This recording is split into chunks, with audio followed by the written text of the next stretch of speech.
Hello everyone, welcome to this amazing platform of our channel Panacea for Competitive Examinations and I am Piyush। तो जैसे कि आप देख रहे हो ये अपना 1300 प्लस कॉमन एरर्स का जो कोर्स चल रहा है इसमें हम आज डे नंबर 30 डिस्कस करने वाले हैं, ठीक है ना। तो इससे पहले अगर आपने डे 29 तक की क्लासेस को नहीं देखा है तो जाकर के देख लेना, क्योंकि मैंने जो आपको पूरा कोर्स कवर किया हुआ है उसमें जो एरर्स अरेंज है ना वो इस तरीके से है कि मैं आपको एक एक करके धीरे धीरे सारे के सारे स्टेप्स पर चढ़ाता जाऊँगा और आपको एक एक करके चीज़ें एक्सप्लेन करता जाऊँगा, ठीक है ना। तो और आपको पता ही है हम ये सारे के सारे जो भी एरर्स हैं इनको किस तरीके से समझेंगे। तो सबसे पहली बात तो वहाँ पर हम पार्सिंग देख लेंगे, ठीक है ना। पार्सिंग का मतलब क्या, आपको पहचानना आना चाहिए कि कौन सा आपका क्या पार्ट ऑफ स्पीच बनता है और इसका क्या रीज़न है इसके पीछे, ठीक है ना। और इसके अलावा इसका जो भी रूल्स तो हम नहीं देख रहे होंगे, मेनली हमारा जो फोकस होगा वो होगा हम इसके पीछे का लॉजिकल एक्सप्लेनेशन देख लें, ठीक है ना। क्योंकि जो इंग्लिश है वो आपकी क्या है, एक लैंग्वेज है ना। तो उसमें आपका किसी भी लैंग्वेज में क्या होता है, लॉजिक होता है। ऐसा नहीं होता है कि रॉकेट साइंस हमने कुछ फॉर्मूलेज बना दिए, वो फॉर्मूले लगा करके आप कोई लैंग्वेज बोलना सीख जाओगे, ठीक है ना। तो आपको पता होना चाहिए लैंग्वेज बोलते टाइम मेरा क्या लॉजिक हो रहा है, मैं आपको क्या बोलना चाह रहा हूँ, ठीक है ना। और हाँ, एक बात और, अगर आपको इंग्लिश को बहुत ही अच्छे से समझना है, इंग्लिश लैंग्वेज को आप समझना चाहते हो, तो सबसे पहली बात कि आपको कुछ ना कुछ इंग्लिश में रीडिंग करनी स्टार्ट करनी पड़ेगी, तभी आपकी इंग्लिश में क्या बन पाएगी, अंडरस्टैंडिंग बन पाएगी, ठीक है ना। ये बात मैं काफ़ी दिन से बोलने की कोशिश करना चाह रहा था, बट क्या है कि लेक्चर में इतना टाइम नहीं मिल पाता बीच में कि मैं आपको सारी बातें एक ही लेक्चर में बता पाऊँ। तो ये है कि आप इसमें रीडिंग करते रहें, अपना जो भी आपका नोवेल है, इंग्लिश नोवेल हो जाए चाहे आपका कुछ इंग्लिश में आप रीडिंग करते रहो, कुछ इंग्लिश की स्टोरी पढ़ लो, ठीक है। इंग्लिश नोवेल भी आप ये मत कुछ आपको उठा के उल्टे सीधे नोवेल मत पढ़ने लगना। बेटर है कि आप नोवेल पढ़ो जिससे आपको जानकारी मिले, कुछ अच्छी स्टोरीज पढ़ सकते हो आप, जैसे आपका 5 AM क्लब हो गया रॉबिन शर्मा का, वो पढ़ लो आप, ठीक है। तो बहुत सारे ऐसे नॉवेल्स हैं जिनके आपको काफ़ी सारी जानकारी मिलेगी, तो वो आप ज़रूर रेफ़र करें, ठीक है ना। चलिए भाई, अगले अपना जो सेशन है उसको स्टार्ट कर लेते हैं। ये आपके जो भी क्वेश्चन इसी के सारे आपके प्रीवियस ईयर क्वेश्चंस हैं, ठीक है, ये मैं आपको कवर कराऊंगा। और ये है मेरा छोटा सा इंट्रो। इसके अलावा आपको ये सब तो पता ही है, आपका सारा का सारा इंट्रो मैंने आपको सारी क्लासेस में दिया ही हुआ है। ये सारा पार्ट में स्किप करता हूँ, और ये जो आपका स्पेशल कोर्स है वो कैब का वो चल ही रहा है, तो ये सारी क्लासेस आप देख ही रहे होगे। अगर नहीं देख रहे हो तो देखना स्टार्ट कर दो, क्योंकि ये जो वोकैब है ये आपकी जो सबसे ज़्यादा रिपीटेड वोकैब होती है ना, कि ये वोकैब आने के सबसे ज़्यादा चांसेस हैं, वो आपको यहाँ पर कराई जा रही है, ठीक है। इसके अलावा जो ये आपका कोर्स है पर्टिकुलर, ये सारे के सारे एग्जामिनेशन के लिए है ही सही आपका, ठीक है। इसके अलावा आपके एरर डिटेक्शन के जहाँ भी आपके क्वेश्चंस बनते हैं ना, चाहे आपका बैंकिंग में IBPS RRB वाला पेपर हो जाए, ठीक है। RRB के मेंस वाले पेपर में जो लोग इंग्लिश लेते हैं ना, उसमें आपके एरर डिटेक्शन के क्वेश्चन बन रहे होते हैं, तो उसके लिए भी आपका ये काफ़ी हेल्पफुल रहेगा, ठीक है। खैर, अब आज जरा अपने सेशन पर आ जाते हैं। ये रहा अपना आज का डे नंबर 30 और ये रहा आपका क्वेश्चन नंबर 411, ठीक है ना। इससे पहले 410 क्वेश्चन अपन लोग डिस्कस कर चुके हैं। चलिए भाई, ये अपने पास पहला question, I don't suppose any one will volunteer will they. अब देखो ये बड़ा ही प्यारा सेंटेंस है, अगर आप इसको बड़े ध्यान से समझना चाहो तो यहाँ पर आपका आई क्या बनेगा, आई तो यहाँ पर क्या बन जाएगा, अपना सब्जेक्ट बन जाएगा, ठीक है ना। देखो, इसको थोड़ा सा नीचे करते हैं, आई क्या बन जाएगा, अपना सब्जेक्ट बन जाएगा। फिर ये डू नॉट क्या हो जाएगा, अब देखो डोंट क्या होता है, डू नॉट होता है, जिसमें कि आपका डू क्या होगा, हेल्पिंग वर्ब होगी। और ये नॉट क्या होता है, बताओ जरा मुझे। ये जो नॉट होता है ना, ये नॉट आपका एडवर्ब होता है, ठीक है। अगर आपसे कभी भी कोई भी पूछ ले कि ये जो नॉट होता है वो क्या होता है, तो एडवर्ब होता है। कौन सा एडवर्ब होता है, ये आपका नेगेशन दिखा रहा है ना, तो इसको हम बोलते हैं एडवर्ब ऑफ नेगेशन। क्यों बोलते हैं, क्योंकि आपका ये कहीं ना कहीं वर्ब के बारे में ही तो बता रहा है, वर्ब की नेगेशन के बारे में बता रहा है, और जो वर्ब को क्वालिफाई करता है वो क्या होता है, एडवर्ब होता है, ठीक है ना। फिर ये जो सपोज है, ये सपोज अपना यहाँ पर क्या हो जाएगा, मेन वर्ब हो जाएगी, ठीक है ना। क्या हो जाएगी, सपोज मेन वर्ब हो जाएगी। अब देखो बड़े ही ध्यान से समझना चीज़ों को। अब ये जो अगला वाला अपने पास में क्लॉज लिखा हुआ है ना, कि any one will volunteer will they, तो ये पूरा का पूरा क्लॉज पता है क्या है। अब मैंने जाके सबसे पहले सेंटेंस में सपोज से पूछा, सपोज क्या मेन वर्ब है, तो मैंने सपोज से पूछा कि सपोज व्हाट।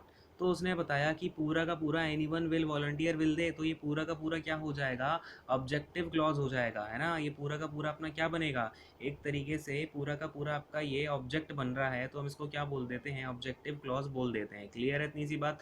अब मैं इसके बारे में आपको थोड़ी सी जानकारी आपको लास्ट लेक्चर में दे चुका था, इसलिए मैं आपसे बोलता हूँ कि आप सारे लेक्चर्स को एक एक करके करो, जिससे क्या होगा ना, कि मैं हर चीज़ को कहीं ना कहीं लिंक कर देता हूँ, छोटी सी बात आपके दिमाग में बैठा देता हूँ, फिर जिससे कि मैं क्या करूँगा, आपको धीरे धीरे सारी चीज़ों को मैं क्लियर करता जाऊँगा। खैर, देखें यहाँ पे ये अपना क्या बन गया, ऑब्जेक्टिव क्लॉज बन गया। अब अगर मैं ऑब्जेक्टिव क्लॉज के अंदर देखना चाहूँ, तो ये जो एनीवन होगा ये क्या बन जाएगा, सब्जेक्ट बन जाएगा, ठीक है ना। इसके बाद में जो विल होगा, विल क्या बन जाएगा, हेल्पिंग वर्ब बन जाएगी। इसके बाद में वॉलंटियर क्या हो जाएगा, ये अपनी मेन वर्ब हो जाएगी, ठीक है। अब इसके बाद में ये विल दे क्या है भाई, तो ये विल दे अपना हो जाएगा यहाँ पर क्या हो जाएगा, क्वेश्चन टैग हो जाएगा, ठीक है ना। एक बार कलर चेंज करता हूँ, देखें, विल दे क्या बन जाएगा, अपना क्वेश्चन टैग बन जाएगा। अब इसमें जो विल है, ये विल तो ठीक है भाई, यहाँ पर जो आपकी वर्ब आ रही होती है उसका ही हम ले लेते हैं यहाँ पर विल, ठीक है। अब बात को समझना। अब आपने पढ़ा हुआ है कि क्वेश्चन वर्ड जब भी हम बनाते हैं तो जो आपकी वर्ब अगर पॉजिटिव है तो यहाँ पर हम नेगेटिव ले लेते हैं, और अगर आपकी वर्ब यहाँ पर नेगेटिव होती है तो हम यहाँ पर पॉजिटिव क्वेश्चन टैग ले रहे होते हैं। लेकिन आपको ध्यान से समझना है, ये जो पूरा सेंटेंस है ना, इसका जो मेन क्लॉज है ना वो कौन सा है, डोंट सपोज। तो जो मेन क्लॉज है उसमें आपका नेगेशन आ रहा है, इसका मतलब मैं जो क्वेश्चन टैग यूज़ करूँगा उसमें मैं कौन से क्वेश्चन टैग का यूज़ करूँगा, पॉजिटिव वाले क्वेश्चन टैग का यूज़ करूँगा। ये बात आप बिल्कुल ध्यान रखना है, इस चीज़ को दिमाग में बैठा लो, ठीक है। ऐसे क्वेश्चन में बच्चे बहुत ज़्यादा गलती करते हैं, इसलिए मैंने आपको ये ऑब्जेक्टिव क्लॉज का जो चक्कर होता है वो समझाया हुआ है। अगर आप इसको सीधा सीधा करते जाओगे आपको समझ ही नहीं आएगा कि यहाँ पर विल दे जो है वो आपका करेक्ट कैसे हो रहा है। अब बात समझ में आ रही है क्या? ठीक है। अब ये विल हो जाएगा, इसके बाद में दे किसको रेफर करेगा, ये दे एनी वन को रेफर करेगा, ठीक है ना। क्योंकि जो सारे, अब देखो एनी वन क्या है, बहुत सारे लोग हैं, उनमें से कोई भी एक हो सकता है, तो उसके लिए हम किसका यूज़ करते हैं, दे का यूज़ कर रहे होते हैं, ठीक है ना। तो यहाँ पर जो ये जो क्वेश्चन टैग है ना विल दे, ये बिल्कुल करेक्ट है। कई सारे बच्चे यहाँ पर डाउट में आ जाते हैं और इसको इनकरेक्ट मार्क करके आ जाते हैं, ऐसा नहीं करना है, ठीक है। आई डोंट सपोज क्या होगा इसमें, आई डोंट सपोज आपका मेन क्लॉज है, इसका जो मेन सेंस निकल रहा है वो आई डोंट सपोज से निकल रहा है। तो यहाँ पर जो वर्ब आएगी ना वो किसके अकॉर्डिंगली आ रही होगी, इसमें हमने देखा नेगेशन पहले से लगा हुआ है, ठीक है। क्लियर हो गया। अगले सेंटेंस पर आता हूँ, यहाँ पर हमारी नो एरर होगी, ठीक है। चलो इसको हटाता हूँ, अगले सेंटेंस पर आ जाते हैं। क्वेश्चन 412 देखेंगे। I am looking forward for the day of my wedding.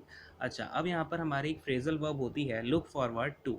इसका आप एक बार मतलब समझ लो, क्या होता है हमारे पास में, लुक फॉरवर्ड टू। ये वाली जो हमारे पास फ्रेजल वर्ब होती है इसका मतलब होता है टू वेट, टू वेट या फिर आप बोल दो टू हो, ठीक है ना। किसी का वेट करना या किसी के लिए उम्मीद लगा के बैठना, बोलते हैं ना मैं तुम्हारे लिए आंखें बिछा के बैठा था, पलकें बिछा के बैठा था इसके लिए ना, तो उसको ही हम बोलते हैं लुकिंग फॉरवर्ड टू। या फिर इसको मैं बोल दूँ टू होप फॉर, ठीक है। इसको हम बोलते हैं लुक फॉरवर्ड टू का मतलब होता है। क्लियर हो गया। अब अगर मैं इसका एग्जाम्पल देना चाहूँ तो इसका मैं लेट से बोल देता हूँ, I look forward to meet you, I look forward to meet you, यानी कि मैं तुमसे मिलने के लिए होप, इच्छा करता हूँ, है ना, कि आगे आने वाले टाइम में मैं तुमसे मिलूंगा, ठीक है ना। I look forward to meet you. अब अगर मैं अपने क्वेश्चन में देखता हूँ, अपने जरा क्वेश्चन में आ जाते हैं, दूसरा कलर ले लेता हूँ। देखें, I am looking forward for. अब देखो कभी भी अपने पास में लुक फॉरवर्ड आता है ना तो उसके साथ हम कौन सी प्रपोजिशन यूज़ कर रहे हैं, टू प्रपोजिशन यूज़ कर रहे हैं ना, और ये पूरी की पूरी अपनी एक फ्रेजल वर्ब होती है। क्या होती है, ये अपनी पूरी की पूरी एक फ्रेजल वर्ब होती है। क्लियर है। तो यहाँ पर हम क्या करेंगे, सबसे पहली बात फॉर को हटा करके टू कर देंगे, ठीक है ना। तो आपको एरर तो पता चल गई कि यहाँ पर आपका फॉर हटा करके टू करना है। क्लियर हो गया। चलें, अब देखें यहाँ पर अपना, अगर मैं यहाँ पर आपका पार्सिंग करना चाहूँ, एक बार ये सारी चीज़ें हटाता हूँ, फिर यहाँ पर हम बड़े आराम से पार्सिंग कर पाएंगे। देखिए, आई क्या हो जाएगा, सब्जेक्ट हो जाएगा, एम हो जाएगा आपका हेल्पिंग वर्ब, और लुकिंग फॉरवर्ड फॉर ये आपका फ्रेजल वर्ब बन जाएगी, ठीक है ना, फ्रेजल वर्ब हो जाएगी। इसके बाद में द डे ऑफ, ये द डे क्या बन जाएगा अपना, द डे ये आपका बन जाएगा ऑब्जेक्ट, ठीक है ना। अब बेसिकल अगर मैं बात करूँ ना तो ये the day of my wedding, ये पूरा का पूरा आपका ऑब्जेक्ट बनेगा, ठीक है। अगर मैं इसको बोलना चाहूँ तो ऑब्जेक्टिव क्लॉज भी बोल सकता हूँ, लेकिन कोई दिक्कत नहीं है। फिर इसके बाद में अगर मैं ऑफ की बात कर लूँ तो ऑफ अपना ये प्रपोजिशन हो जाएगा, और इस ऑफ प्रपोजिशन का ऑब्जेक्ट कौन बनेगा, तो वेडिंग क्या बनेगा, इस ऑफ प्रपोजिशन का ऑब्जेक्ट बनेगा, यानी कि पीओ बनेगा। आपको पता ही है जब जब प्रपोजिशन आएगा तब तब उसके साथ में एक ऑब्जेक्ट आएगा। और ये माई क्या कर रहा है, वेडिंग के ऊपर अपना पोजेशन दिखा रहा है, किसकी वेडिंग है, मेरी वेडिंग है। तो ये माई क्या हो जाएगा, इसका पॉजेसिव एडजेक्टिव हो जाएगा, ठीक है ना। क्या हो जाएगा, पॉजेसिव एडजेक्टिव। क्लियर है, बात समझ में आ गई ना। तो पूरा सेंटेंस क्लियर हुआ कि नहीं हुआ। हम यहाँ पर क्या कर देंगे, फॉर को हटा करके टू लगा देंगे, क्योंकि जो राइट आपकी फ्रेजल वर्ब होती है वो होती है लुक फॉरवर्ड टू, जिसका मतलब होता है टू वेट या टू हो, ठीक है। चलो हटाता हूँ, अगले क्वेश्चन पर आते हैं। क्वेश्चन नंबर 413 देखते हैं। Can you cope up with all this work, he asked. अब देखो यहाँ पर आपका एक बड़ी ही एक और अच्छी आपकी फ्रेजल वर्ब यूज़ हुई है, और इसका मैं एग्जांपल आपको ऑलरेडी एक आपका क्वेश्चन आया हुआ था, I don't remember that, but मैंने आपको शायद लास्ट लेक्चर था आपका 28th वाला लेक्चर था, ठीक है। उसमें मैंने आपको बताया हुआ था कि अपने एक फ्रेजल वर्ब होती है कौन सी, कोप विद, ठीक है ना। कोप विद का मतलब क्या होता है, कोप विद का मतलब होता है टू डील सक्सेसफुली। इसको आप एक बार नोट डाउन करते जाया करो, ठीक है ना। To deal successfully with some difficulty, ठीक है ना। ये आप क्या करें, किसी भी परेशानी के साथ आप बहुत ही आसानी के साथ या फिर उसको सफलतापूर्वक उससे डील कर लें, ठीक है ना। डिफ़िकल्टी, मेरे वर्ड्स पर भी आप कभी कभी ध्यान दे लिया करो अगर आपको यहाँ पर समझ में नहीं आ रहा है क्या लिखा हुआ है, ठीक है। चलो भाई इसको अब मैं हटा दूँ, आपको क्लियर हो गया कोप विद क्या होता है, हम किसी भी परेशानी के साथ सक्सेसफुली डील करके आ जाएं, ठीक है। तो अब अगर मैं यहाँ पे अपने क्वेश्चन पर फोकस करता हूँ, can you cope up with, अब यहाँ पर मुझे कोप अप की ज़रूरत है क्या, नहीं है। यहाँ पर आपका कोप विद का मतलब होता है किसी भी प्रॉब्लम के साथ आप डील कर लें। अब देखो कैन यू कोप, यहाँ पर इसका मतलब क्या हो रहा है, कैन तो यहाँ पर क्या हो जाएगी आपकी हेल्पिंग वर्ब हो जाएगी, क्योंकि ये क्वेश्चन वर्ड है आपका, यहाँ पर बेसिकली क्वेश्चन वर्ड नहीं है, और इस सेंटेंस को हम इंटरोगेटिव बनाना चाहते हैं तो हम पहले हेल्पिंग वर्ब का यूज़ कर लेते हैं, ठीक है ना। और यू क्या हो जाएगा आपका सब्जेक्ट हो जाएगा, कोप अप क्या हो जाए, कोप विद क्या हो जाएगा आपकी फ्रेजल वर्ब बन जाएगी, और ऑल दिस वर्क, अब यहाँ पर समझना दिस वर्क क्या हो जाएगा, ये आपका वर्क यहाँ पर बेसिकली ऑब्जेक्ट बनेगा, और ये दिस क्या हो जाएगा डेमॉन्स्ट्रेटिव एडजेक्टिव बन जाएगा, ठीक है ना, क्योंकि ये आपके वर्क को डिनोट कर रहा है, ठीक है। और फिर ऑल क्या बनेगा, ऑल अगेन आपका यहाँ पर एडजेक्टिव बन जाएगा, क्योंकि क्या बता रहा है ऑल दिस वर्क, ठीक है ना। तो ये आपका अगेन एडजेक्टिव बन गया। और ही आस्क्ड यानी कि उसने पूछा, ये कहीं ना कहीं आपका क्या बता रहा है, ये आपकी स्पीच बता रहा है, ठीक है ना। क्लियर हो गया, समझ में आया। तो हमारी एरर क्या आनी चाहिए, फर्स्ट वाले ऑप्शन में आपकी एरर आ जाएगी, हमें यहाँ से आपको हटा देना है, ठीक है। कोप विद का हम अकेला यूज़ कर रहे होते हैं, क्लियर है। अगले क्वेश्चन पर आते हैं, क्वेश्चन नंबर 414, ठीक है ना। समझ में आ रही है ना सारी चीज़ें। अगर कोई डाउट होता है तो आप अपना डाउट कमेंट सेक्शन में पोस्ट जरूर कर दिया करो, और वैसे डाउट आएगा नहीं, क्योंकि कौन पढ़ा रहा है भाई, मैं पढ़ा रहा हूँ, है ना। हम अगर पढ़ते हैं तो हम वहाँ पर कोई डाउट वाली चीज़ तो छोड़ते ही नहीं है। खैर, अगर लेकिन कोई डाउट आ जाता है बाई चांस भी छोटा छोटा, तो वो जरूर पूछ लेना, ठीक है, शर्माना मत। चलो अगले क्वेश्चन पर, ये रहा आपके सामने। अब देखो इसमें अपने पास क्या है, he served as president of the Lions club since 15 years, यानी कि वो 15 साल से क्या है, प्रेसिडेंट है लायंस क्लब का। अब देखो यहाँ पर आपके दो वर्ड होते हैं या फिर दो प्रपोजिशन होते हैं बेसिकली आपके, तो एक होता है सिंस और एक होता है आपका फॉर, ठीक है ना। इन दोनों प्रपोजिशन का यूज़ हम किसके लिए करते हैं, टाइम को डिनोट करने के लिए करते हैं। देखो अब इनमें डिफरेंस क्या होता है, सिंस का यूज़ मैं करता हूँ जब भी मुझे क्या करना होता है, किसी पॉइंट ऑफ टाइम को डिनोट करना होता है, ठीक है। इसमें आपका मैं जो टाइम बता रहा होता हूँ वो आपका बिल्कुल स्पेसिफिक टाइम होता है, मुझे उस टाइम के पॉइंट ऑफ टाइम मतलब उसका जो पॉइंट होता है ना, बेसिकली मुझे उसके बारे में बिल्कुल पता होता है। अब इसका अगर मैं एग्जांपल देना चाहूँ तो पॉइंट ऑफ टाइम का क्या हो जाएगा, लेट्स से मैं आपसे बोलता हूँ आई मेट यू 4 आवर्स एगो, ठीक है। क्या बोला मैंने, 4 आवर्स एगो, यानी कि मैं अभी से 4 आवर्स एगो तुमसे मिला हुआ था। इसका मतलब यहाँ पर ये जो 4 आवर्स एगो होगा ये अपना पॉइंट ऑफ टाइम हो जाएगा, ठीक है।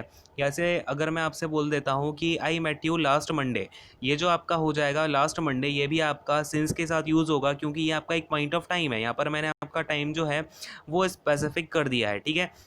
I haven't seen you since last night, ठीक है। अब इसमें जो मैंने नाइट को यूज़ किया हुआ है, लास्ट नाइट यानी कि जो अंतिम लास्ट वाली पिछली वाली रात थी, मैंने तब से तुम्हें नहीं देखा है, तो ये भी आपका क्या हो जाएगा, लास्ट नाइट के साथ में ये भी अपना एक पॉइंट ऑफ टाइम हो जाएगा, ठीक है ना। लेकिन हम फॉर का यूज़ कहाँ पर कर रहे होते हैं, फॉर का यूज़ हम करते हैं for a period of time, ठीक है ना, पीरियड ऑफ टाइम, ठीक है। अब यहाँ पर मैं आपका एक कन्फ्यूज़न और दूर करूँगा। देखो क्वेश्चन कोई भी हो, लेकिन अगर मुझे जहाँ पर ज़रूरत पड़ेगी किसी भी कॉन्सेप्ट को समझाने की, तो मैं वहीं के वहीं क्लियर कर दूंगा, आप वहीं के वहीं नोट डाउन कर लेना। आगे बात समझ में। अब देखो पीरियड ऑफ टाइम क्या होता है आपका, लेट्स से मैं आपसे बोल दूं for 4 years, I have been living here for 4 years, ठीक है। 5 ईयर्स, यानी कि मैं कोई भी एक पीरियड ऑफ टाइम बता रहा हूँ। यहाँ पर मैंने कोई आपको स्पेसिफिक टाइम तो नहीं बताया, कोई पॉइंट ऑफ टाइम नहीं बताया। अब मैं यहाँ पर आपसे एक क्वेश्चन पूछता हूँ, ठीक है ना। इतनी सी बात तो क्लियर हो गई, इसको आप अगर पॉज करके नोट करना चाहो कर लेना, ठीक है। इसको मैं जरा हटा रहा हूँ। अब मैंने आपसे पूछा, मैंने यहाँ पर एक तो लिख दिया द लास्ट वीक, ठीक है। मैंने क्या लिख दिया यहाँ पर आपका, एक लिख दिया है द लास्ट वीक, और मैंने एक लिख दिया है लास्ट वीक। तो मुझे एक बात बताओ, कहाँ पर आप सिंस का यूज़ करोगे, कहाँ पर आप फॉर का यूज़ करोगे, ठीक है ना।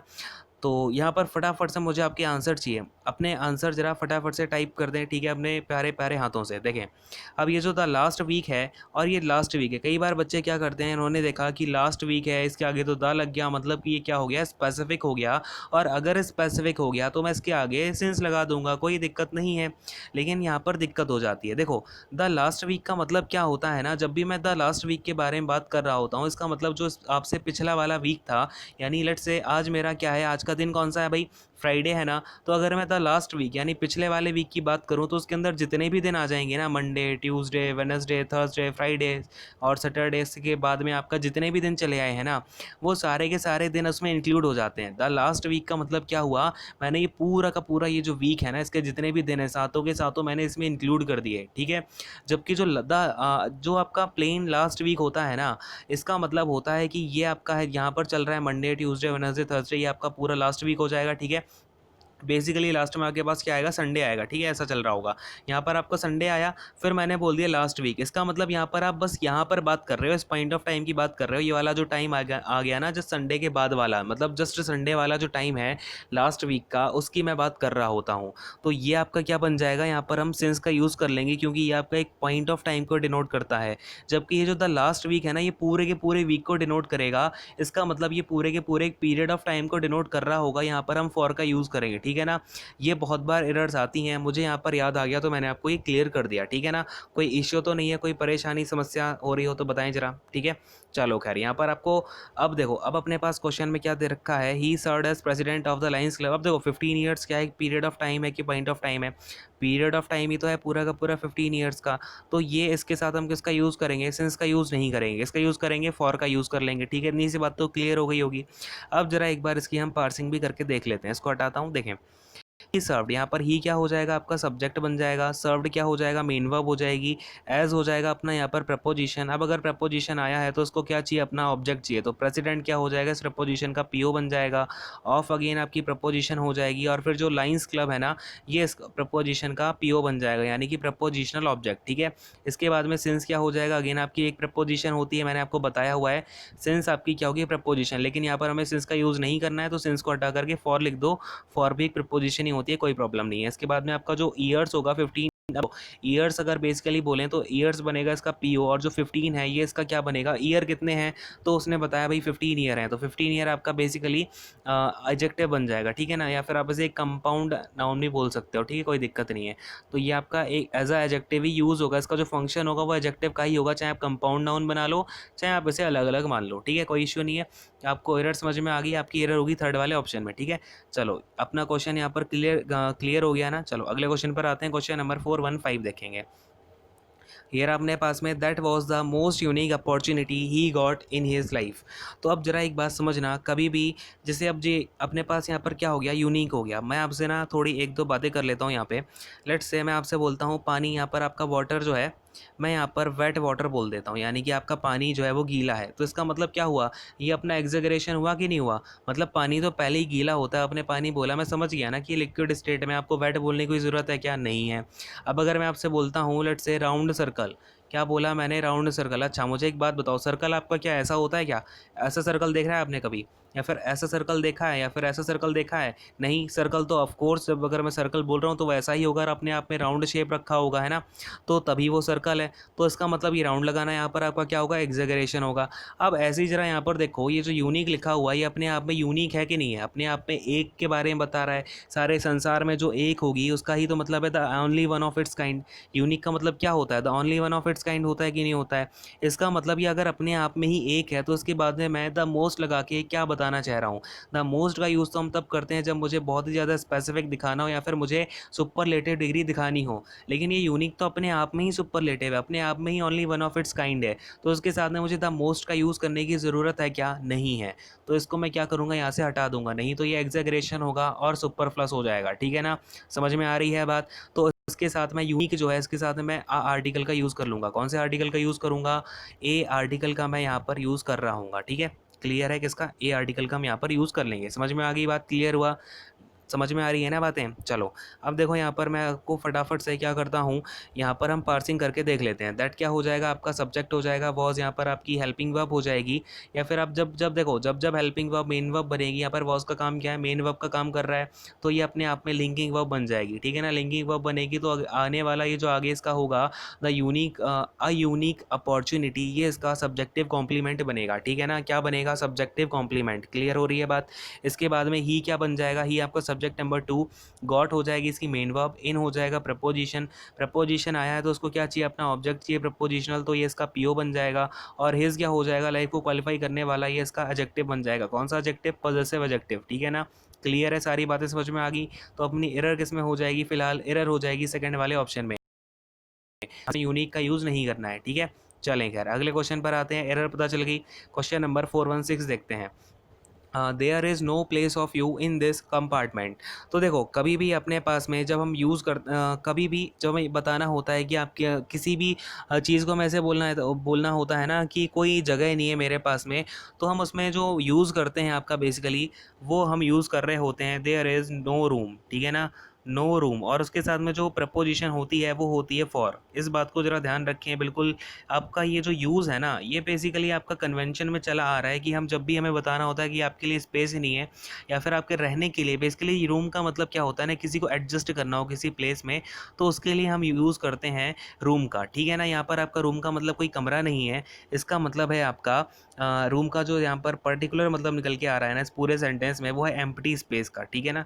क्या है? Empty space. इसलिए मैं आपसे बोलता हूँ कि जब आप चीज़ों को पढ़ोगे ना, जब तक आपको अंडरस्टैंडिंग नहीं आएगी ना, आप रट्टे बैठाते रहोगे, तब तक आपको समझ में ही नहीं आएगा कि यहाँ पर हो क्या रहा है। आपको यहाँ पर एरर समझ में ही नहीं आती, रीडिंग नहीं करी होती, ठीक है। खैर, ये होता है आपका रूम का मतलब एम्प्टी स्पेस, ठीक है ना। क्लियर है? चलो, अब यहाँ पर अगर मैं इसको हटाना चाहूँ तो क्या कर दूंगा, यहाँ पे मैं यहाँ पर लिख दूंगा there is no room for you in this compartment. तो यहाँ पर देयर क्या हो जाएगा, देयर आपका सब्जेक्ट बन जाएगा। इज़ क्या है, यहाँ पर हेल्पिंग वर्ब है लेकिन मेन वर्ब की तरह काम कर रहा है, तो क्या बन जाएगा, ये लिंकिंग वर्ब बन जाएगा। और अगर ये लिंकिंग वर्ब है तो इसके बाद में ये जो यूज़ होगा, अच्छा अब ये लिंकिंग वर्ब है क्या, बताओ मुझे फटाफट से। इसके बाद में जो जो इसके बाद हम है नो रूम फॉर, ये क्या है, ये अपने आप में एक फ्रेजल वर्ब ही तो है। तो क्या ये लिंकिंग वर्ब बनेगा? अब यहाँ पे नहीं बनेगा, तो यहाँ पर हम लिंकिंग वर्ब नहीं बोलेंगे, इसको क्या बोलेंगे, हेल्पिंग वर्ब ही बोलेंगे, ठीक है ना। तो इसके बाद में नो रूम फॉर ये क्या हो जाएगा अपना, ये हो जाएगा यहाँ पर अपना फ्रेजल वर्ब, ठीक है। और फिर इसके बाद में इन क्या होगा, प्रपोजिशन बनेगा, और कंपार्टमेंट इस प्रपोजिशन का पीओ बन जाएगा। और ये दिस क्या हो जाएगा, इस कंपार्टमेंट को डेमोन्स्ट्रेट कर रहा है ना, तो ये इसका डेमोन्स्ट्रेटिव एडजेक्टिव बन जाएगा, ठीक है ना। डेमोन्स्ट्रेटिव एडजेक्टिव मैंने डी ए लिख दिया। क्लियर है? समझ में आ गया फिलहाल आपको। एरर कहाँ पर होगी, ये हमारी जो करेक्ट फ्रेजल वर्ब होती है यहाँ पर, वो होती है नो रूम फॉर या फिर रूम फॉर, ठीक है। क्लियर हो गया? अगले क्वेश्चन पर आते हैं। क्वेश्चन नंबर 417 देखते हैं। देखें भाई, क्वेश्चन नंबर 417 क्या है अपने पास, Mother Teresa asked a building where she and her workers could care for the poor people always, ठीक है ना। तो मदर टेरेसा ने पूछा कि ऐसी बिल्डिंग के लिए पूछा, ठीक है। अब देखो आपके पास में एक और मैं यहाँ पे आपको फ्रेजल वर्ब बताने वाला हूँ, आस्क फॉर, ठीक है ना। ये जो आपकी आस्क फॉर जो फ्रेजल वर्ब होती है ना, इसका मतलब क्या होता है, ठीक है। तो इसका मतलब होता है कि आप कुछ भी रिक्वेस्ट करें, क्या करें, आप रिक्वेस्ट करें, ठीक है ना, या फिर आप डिमांड करें, रिक्वेस्ट करें या डिमांड करें, तो उसके लिए हम किसका यूज़ करते हैं, आस्क फॉर का यूज़ कर रहे होते हैं, ठीक है ना। चलो भाई, अब देखो यहाँ पर क्या हो जाएगा, मदर टेरेसा आस्क्ड। अब देखो उन्होंने क्या किया, यहाँ पर रिक्वेस्ट ही तो की एक बिल्डिंग के लिए या फिर डिमांड की है, तो यहाँ पर हमें क्या करना चाहिए, यहाँ पर आस्क के साथ में आपको फॉर का यूज़ करना ही पड़ेगा। क्यों करना पड़ेगा, क्योंकि ये जो फ्रेजल वर्ब है, उसका जो फ्रेजल वर्ब के साथ में प्रपोजिशन यूज़ होती है, वो आपकी फॉर यूज़ हो रही होती है। नहीं तो अगर आप फॉर का यूज़ नहीं करोगे तो इस पूरे सेंटेंस का मीनिंग बदल जाएगा, ठीक है। खैर, यहाँ पर आपको बात समझ में आ रही है। देखें क्या हो जाएगा, अब इसका मतलब मदर टेरेसा यहाँ पर आपका सब्जेक्ट बनेगा, आस्क्ड फॉर आपका फ्रेजल वर्ब बनेगा, इसके बाद में आ बिल्डिंग क्या बनेगा आपका, आ बिल्डिंग यहाँ पर आपका ऑब्जेक्ट बनेगा, ठीक है ना। इसके बाद में वेयर क्या हो जाएगा, कंजंक्शन हो जाएगा, ठीक है ना। इसके बाद में शी क्या हो जाएगा आपका, सब्जेक्ट नंबर 2 हो जाएगा। और एंड क्या है आपका, दो सब्जेक्ट को जोड़ रहा है, तो शी एंड हर वर्कर क्या हो जाएंगे, आपस में जोड़ रहे हैं, सब्जेक्ट नंबर 1 सब्जेक्ट नंबर 2। ये आपका बेसिकली दूसरा वाला सेंटेंस की बातें हो रही हैं, ठीक है। कोड क्या हो जाएगा, हेल्पिंग वर्ब हो जाएगी, कोयर क्या हो जाएगा, मेन वर्ब हो जाएगा। फॉर क्या बन जाएगा यहाँ पर आपका, फॉर हो जाएगा अगेन यहाँ पर प्रपोजिशन, प्रपोजिशन आया है तो उसको क्या चाहिए, ऑब्जेक्ट चाहिए। तो ये पुअर पीपल क्या बन जाएगा, इस प्रपोजिशन का पीओ, यानी कि प्रपोजिशनल ऑब्जेक्ट बन जाएगा। पुअर क्या कर रहा है, पीपल क्वालिफाई कर रहा है, तो ये पुअर क्या हो जाएगा, एडजेक्टिव हो जाएगा, ठीक है ना। और ये ऑलवेज क्या कर रहा है, टाइम डिनोटिंग वर्ड है यहाँ पे। तो यहाँ पर आपको चीज़ें क्लियर हो पाई। हमें क्या करना होगा, मदर टेरेसा आस्क्ड फॉर हो जाएगा, ठीक है ना। चलो, एरर किस में हो जाएगी, फर्स्ट वाले ऑप्शन में अपनी एरर निकल करके आ जाएगी। क्लियर है? अगले क्वेश्चन पर आ जाऊँ। अच्छा, इसका अगर आपको एग्जांपल लेना हो तो मैं आपको एग्जांपल देके समझा देता हूँ, जिससे कि आपको चीज़ें और थोड़ी समझ में आ जाएं। देख लो, एग्जांपल अगर मैं बोलना चाहूँ तो she she asked her manager for a room, ठीक है ना। अब देखो यहाँ पर भी आपका जो यूज़ हुआ है ना वो आस्क्ड फॉर का ही यूज़ हुआ है, लेकिन हमने जिससे पूछा है ना वो भी यहाँ पर इंक्लूड हो गया, तो ये यहाँ पर आपका बीच में आ गया, ठीक है ना। बात क्लियर हो पा रही है। अगर यहाँ पर मुझे पता होता कि मदर टेरेसा ने किससे पूछा है, फिर किससे ये रिक्वेस्ट करी है, तो हम उसको लिख देते हैं मदर टेरेसा आस्क्ड उस पर्सन का नेम यहाँ पर, ठीक है ना। तो अब इस बात को आप ध्यान रखना, अपनी ये बात क्लियर करके रखना माइंड में, ठीक है ना। चलो खैर, इन चीज़ों का आप नोट भी कर लिया करो, क्योंकि जो चीज़ आप जितनी बार हाथ के नीचे से निकालोगे उतनी ज़्यादा दिमाग में फिट होके रह पाएगी, ठीक है। अगले क्वेश्चन पर आते हैं, क्वेश्चन नंबर 418 देखेंगे। देखो भाई, Shelley is superior than Byron in his vision of democracy, ठीक है। तो देखो, आपके जितने भी कंपैरेटिव डिग्री के वर्ड होते हैं, कंपैरेटिव डिग्री के वर्ड होते हैं कौन से वाले, देखो बड़े ध्यान से समझना। कंपैरेटिव डिग्री के जो वर्ड्स जिनके बाद में आपका क्या आ जाए, आई ओ आर का यूज़ हो, जैसे कि आपका जूनियर हो गया, ठीक है, सीनियर हो गया, सुपीरियर हो गया ना, सीनियर हो गया, इंटीरियर हो गया, एक्सटीरियर हो गया, ठीक है। बहुत सारे वर्ड्स हैं, अब ऐसे मैं कब तक बोलूँगा, एक बार आप देखते जाओ। इंटीरियर हो गया, एक्सटीरियर हो गया, अच्छा मैं आपको इसकी लिस्ट एक बार दे चुका हूँ शायद एक ऑलरेडी लेक्चर में, ठीक है। और इन्फीरियर हो गया, है ना। ये जितने भी वर्ड्स हैं इनके बाद में आई ओ आर आ रहा है, तो हम इनके बाद में कौन से प्रपोजिशन यूज़ करते हैं, बेसिकली जब हमें कंपैरिजन दिखाना होता है तो हम टू प्रपोजिशन का यूज़ करते हैं। ये बात आप थोड़ी ध्यान रखना, बहुत बार एरर आई हुई है एसएससी में, तो मतलब इतनी बार आई हुई है कि आपको अभी तक सारी चीज़ें अगर आप एक बार क्वेश्चंस को लगाते जाओगे तो वो अपने आप ही रट जाएगा, ठीक है। इतनी बार ये एरर आई हुई है इसके ऊपर। खैर, देखो यहाँ पर क्या हो जाएगा, सुपीरियर देन को हटा करके टू कर देना है, ठीक। कभी भी आपका कंपैरिजन होता है तो हम कौन सी प्रपोजिशन का यूज़ कर रहे होते हैं, टू प्रपोजिशन का यूज़ करते हैं, क्लियर है। अब कंपैरिजन में आपको इतनी सी बात तो पता ही होगी। खैर, शैली क्या हो जाएगा, सब्जेक्ट हो जाएगा। इज़ क्या हो जाएगा यहाँ पर आपका, देखो है तो ये हेल्पिंग वर्ब, लेकिन काम किसका कर रहा है, मेन वर्ब की कर रही है, तो ये क्या हो जाएगा यहाँ पर आपका लिंकिंग वर्ब बन जाएगी। अब ये बनेगा यहाँ पर लिंकिंग वर्ब, ठीक है ना। सुपीरियर क्या हो जाएगा, सुपीरियर आपका एडजेक्टिव होगा, और ये बेसिकली आपका एससी का काम करेगा। एससी बोले तो सब्जेक्टिव कॉम्प्लीमेंट, सब्जेक्ट कॉम्प्लीमेंट, ठीक है ना। क्योंकि सुपीरियर कौन है, तो शैली है। ये दोनों, ये सुपीरियर किसके बारे में बता रहा है, शैली के बारे में बता रहा है, ठीक है ना। तो ये सब्जेक्ट का कॉम्प्लीमेंट बन जाएगा, क्लियर हो गई बात। टू क्या होगा, प्रपोजिशन होगी, बायरन इस प्रपोजिशन का ऑब्जेक्ट बनेगा, ठीक है। और इन क्या हो जाएगा, आपकी यहाँ पर प्रपोजिशन है, इस प्रपोजिशन को अपना ऑब्जेक्ट चाहिए, तो विजन क्या हो जाएगा, आपकी इन वाली प्रपोजिशन का प्रपोजिशनल ऑब्जेक्ट यानी कि पीओ बन जाएगा। फिर ये हिज क्या हो जाएगा, विजन को अपना, ये विजन के ऊपर क्या बता रहा है, पोजीशन दिखा रहा है, तो ये पॉजिटिव एडजेक्टिव हो जाएगा। और इसके बाद में ऑफ क्या होगा, ये ऑफ होगी प्रपोजिशन, और डेमोक्रेसी इस प्रपोजिशन का ऑब्जेक्ट यानी कि पीओ बन जाएगा, ठीक है ना। क्लियर हो गया पूरा सेंटेंस। आपको यहाँ पर करना क्या है, सुपीरियर के बाद में देन हटा के टू लगा देना है, ठीक है। चलो खैर, अब इसको हटाता हूँ, अगले क्वेश्चन पर आते हैं, ठीक है। देखो भाई, अगला क्वेश्चन क्या है अपने पास। अच्छा, अब मैं आपको एक बात बताता हूँ, आपके साथ में मैं इतनी सारी मेहनत कर रहा हूँ, आपको हर चीज़ के बारे में बताता हूँ कि ये ऐसे होता है, वो ऐसे होता है, क्यों करता हूँ मैं, ताकि आपको चीज़ों को ना अंडरस्टैंडिंग डेवलप करने में बहुत ज़्यादा हेल्प हो पाए। मैंने देखा क्या है ना, कई सारे बच्चे मतलब रूल्स रटे बैठे हैं, एरर समझ में आ नहीं रही है, टॉपिक वाइज समझ में आ जाता है, लेकिन इतनी सारी एरर देखते समझ नहीं आता क्या करें क्या नहीं करें, है ना। आता सब कुछ है लेकिन तब भी गलत करके आ जा रहे हैं। तो बस बात इतनी सी है कि आपको समझना पड़ेगा हम चीज़ों को यूज़ कैसे करें। और सबसे बड़ी बात, आपको देखो ज़रूरी नहीं है कि आप जाके द हिंदू पढ़ने लगो, द हिंदू का एडिटोरियल पढ़ने लगो। भैया स्टोरी पढ़ो ना, जो चीज़ आपके दिमाग में समझ में आए वो चीज़ पढ़ो पहले, ठीक है।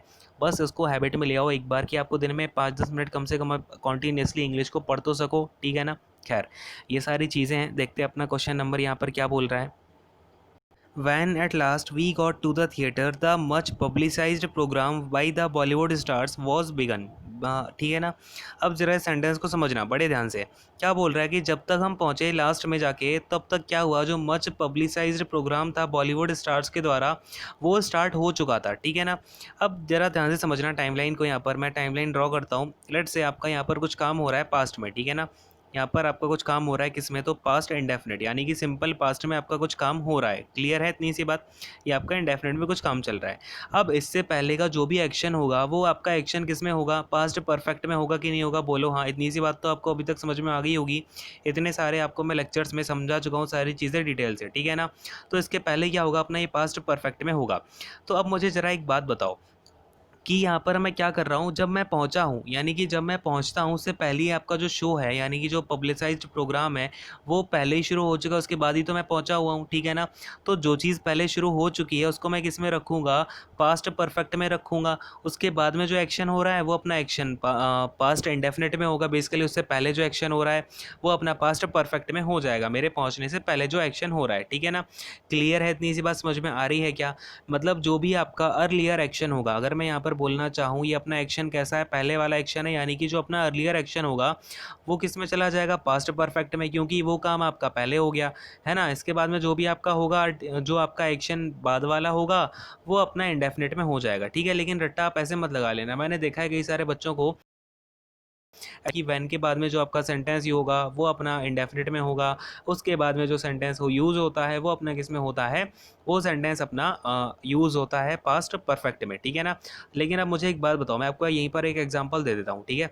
इसको ज़रा हटाते हैं, हटाता हूँ इसको, देखें एग्जांपल, सेकेंड, देखें भाई यहाँ पे एग्जांपल, लेट्स से मैं यहाँ पर लिखता हूँ John, John had gone, John had gone out when I arrived in the office, ठीक है ना, इन द ऑफिस। अब मैंने यहाँ पर आपके लिए एक एग्जांपल लिखा हुआ है, तो मुझे एक बात बताओ, यहाँ पर आपका वैन के बाद में, अब देखो आपने क्या लिखा, क्या आपने याद किया हुआ होगा कि जब भी आपका वैन का यूज़ होगा उसके पहले जो भी सेंटेंस होता है उसमें आपको पास्ट इंडेफिनिट का यूज़ करना है। इसका मतलब आपको यहाँ पर पास्ट इंडेफिनिट का यूज़ करना चाहिए था, है ना।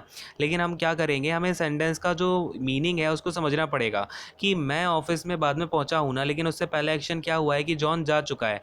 इसका मतलब जो एक्शन पहले होता है वो हमारा पास्ट परफेक्ट में जाता है, और जो एक्शन बाद में होता है वो अपना एक्शन पास्ट इंडेफिनिट में होगा। कॉमन सी बात है, इतनी सी बात आपको समझ में अब तो आ गई होगी, क्लियर है। अब देखो जरा मैं इस क्वेश्चन को थोड़ा सा और पार्सिंग के थ्रू समझ लेता हूँ। वैन क्या हो जाएगा, यहाँ पर आपका वैन क्या कर रहा है, दो सेंटेंसेस को ज्वाइन करेगा, ठीक है। एट लास्ट क्या कर रहा है, टाइम के बारे में बता रहा है। इसके बाद में वी क्या हो जाएगा, आपका सब्जेक्ट हो जाएगा, गॉट क्या हो जाएगा, मेन वर्ब हो जाएगी, ठीक है ना। टू क्या हो जाएगा, आपकी यहाँ पर प्रपोजिशन, और थिएटर इसका प्रपोजिशन का प्रपोजिशनल ऑब्जेक्ट यानी कि पीओ बन जाएगा, ठीक है। इतनी सी बात तो क्लियर हो गई। फिर द मच पब्लिसाइज्ड प्रोग्राम, ठीक है ना, ये पूरा का पूरा क्या बनेगा, अपना सब्जेक्ट बनेगा, ठीक है ना।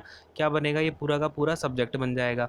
अब यहाँ पर पब्लिसाइज्ड प्रोग्राम, आप चाहे ऐसा बोलना चाहो तो बोल दो कि प्रोग्राम अपना सब्जेक्ट बनेगा, फिर पब्लिसाइज इसको क्वालिफाई कर रहा है तो ये इसका एडजेक्टिव होगा, फिर ये मच भी इसका एडजेक्टिव ही बनेगा, ठीक है। चलो अब इसके बाद में बाई क्या हो जाएगा, बाई प्रपोजिशन है तो इस प्रपोजिशन का ऑब्जेक्ट क्या हो जाएगा, बॉलीवुड स्टार्स, या फिर आप बोल दो स्टार्स इसका ऑब्जेक्ट बनेगा प्रपोजिशन का, और बॉलीवुड इसको क्वालिफाई करने वाला एडजेक्टिव, क्योंकि कहीं ना कहीं ये स्टार्स को क्वालिफाई कर रहा है बॉलीवुड, ठीक है ना। चलें, इसके बाद में वॉज क्या हो जाएगा, वॉज अपनी यहाँ पर हेल्पिंग वर्ब होगी।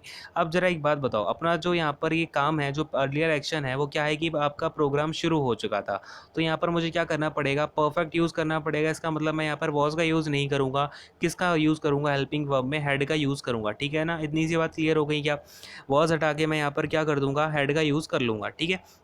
चलो अब देखो यहाँ पर अपना बिगन है, ये तो आपकी अगेन V3 यूज़ हुई है तो बिल्कुल सही है। यहाँ पर आपका ये मेन वर्ब हो जाएगी, कौन सी फॉर्म है, ये मेन वर्ब की थर्ड फॉर्म है, ठीक है ना। क्लियर हो गया, समझ में आ गया। तो यहाँ पर अपनी एरर किस में आ जाएगी, थर्ड वाले ऑप्शन में एरर निकल के आ जाएगी, है ना। चलो इसको हटाता हूँ, अब अगले क्वेश्चन पर आते हैं। आई होप कि आपको क्लियर हो गया होगा। क्वेश्चन नंबर 420 देखते हैं अपने पास क्या गिवन है। Several prominent figures involve in the scandal are required to appear to the investigation committee. अब यहाँ पर मैं आपको दो चीज़ें और समझाता हूँ, ठीक है, बड़े ध्यान से समझना, और ये क्वेश्चन आने के पूरे पूरे चांसेस हैं आपके आने वाले एग्जामिनेशंस में, ठीक है। काफ़ी अच्छा क्वेश्चन है। देखें आपका एक तो होता है अपीयर बिफोर, देखो एक क्या होता है, अपीयर बिफोर, अपीयर ये आपका ए है और ये है बिफोर, और इसके आगे लेट से किसी के सामने जा रहे हैं तो आप यहाँ पर समवन ले लो, ठीक है ना। ये है आपका अपीयर बिफोर समवन, ठीक है, एक तो हो गया। अब इसका जो मैं यहाँ पे आपको इसका मतलब दे देता हूँ, इसको आप नोट डाउन कर लेना, फिर मैं दूसरे की बात करूँगा, ठीक है। तो इसका जो मतलब होता है वो होता है to have a trial, to have a trial और हियरिंग, ठीक है ना। या तो आपका ट्रायल हो या हियरिंग हो with an official, with an official, यानी कि आपका किसी ऑफिशियल के साथ में क्या हो, कोई ट्रायल हो या फिर आपकी कोई हियरिंग हो ऑफिशियल से हो, या फिर आपका मतलब अगर मैं बोलना चाह रहा हूँ तो आपका जो लीगल सेंस होता है, ठीक है ना। तो जब भी हम लीगल सेंस की बात करते हैं तो वहाँ पर हम क्या करते हैं, यूज़ अपीयर के साथ में कौन सी प्रपोजिशन यूज़ कर रहे हैं, बिफोर प्रपोजिशन का हम यूज़ कर रहे होते हैं, ठीक है ना। इतनी सी बात क्लियर है, समझ में आ रही है ना। जब भी मैं लीगल की बात करूँगा, कोई ऑफिशियल की बात होगी, या फिर आपका कोई ट्रायल होगा, या फिर आपकी कोई हियरिंग होगी, तो वहाँ पर मैं अपीयर के साथ में बिफोर का यूज़ करता हूँ, ठीक है। लेकिन अगर मेरे पास में ऐसा हो जाए कि मैं ज़रा इसको हटा देता हूँ, इसको नोट डाउन करना, ठीक है, पॉज करके। चलो इसके बाद में अपना जो दूसरा होता है वो होता है अपीयर, अपीयर टू, ठीक है, अपीयर टू। लेट्स से अब यहाँ पर कोई भी है, समवन है, तो यहाँ पर मैं ऐसा लिख देता हूँ अपीयर टू समवन। तो जो अपीयर टू समवन होता है इसका मतलब होता है टू मेक एन अपीयरेंस, इसका मतलब होता है आपका simple to make to make an appearance before someone, ठीक है ना, बिफोर समवन, यानी कि आप किसी के सामने क्या करें, दिखाई दें या फिर प्रकट हो जाएं या फिर अपनी अपीयरेंस को दिखाएं, ठीक है ना। तो ये इसका सिंपल मतलब होता है। लेकिन जब हमें क्या करना हो, ऑफिशियल्स के बारे में बात करनी हो, किसी ट्रायल के बारे में बात करनी हो, या फिर आपकी हियरिंग के बारे में बात करनी हो, तो वहाँ पर हमें टू की जगह किसका यूज़ करना पड़ता है, बताओ जरा मुझे, किसका यूज़ करते हैं, बिफोर का यूज़ करते हैं। क्लियर है, इतनी सी बात अब आपको समझ में आ गई कि नहीं आ गई, ठीक है ना।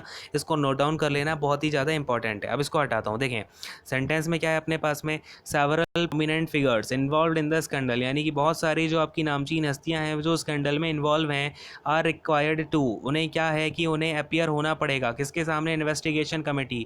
यानी कि यहाँ पर आपका कहीं ना कहीं लीगल एक्शन दिखाया जा रहा है कि नहीं दिखाया जा रहा है। और जब भी लीगल एक्शन आता है तो हम वहाँ पर क्या यूज़ करते हैं, अपीयर बिफोर करते हैं कि अपीयर टू करते हैं, तो अपीयर बिफोर करते हैं। तो यहाँ पर मैं टू हटा करके क्या कर दूंगा, बिफोर का यूज़ कर लूँगा, ठीक है ना, किसका यूज़ करूँगा, बिफोर का।